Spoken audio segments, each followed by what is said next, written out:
My naam is Angelique Barends en ek is 23 jaar oud.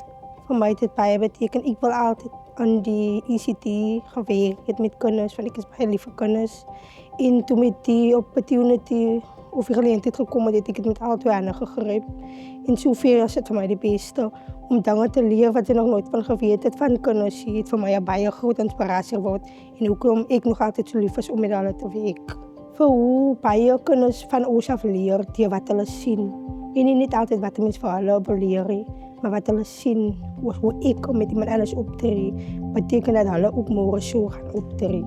Die praktiese komponent was vir my gewees dat hoe baie uitdaging elke so 'n kindjie verskillend is. So almal kom van 'n verskillende huis af, so almal het verskillende uitdagings, maar ook hoe hulle met jou kan wees, hoe hulle vir jou vertrou om as hulle iets min klaar kan hulle na jou toe kom om te, as hulle hulp nodig het kan hulle vir jou kom vra.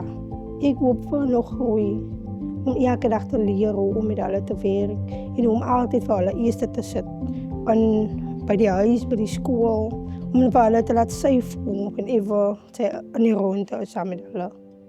Die lekkerste ding van met die kindertjies werk is toe hulle stories kan vertel, iets wat miskien by die huis gebeur het. Dan kan vertel hulle nou môre, juffrou, dit het gebeur, dat hulle eie goedjies ook insit en lag mense ook klaar vir hulle.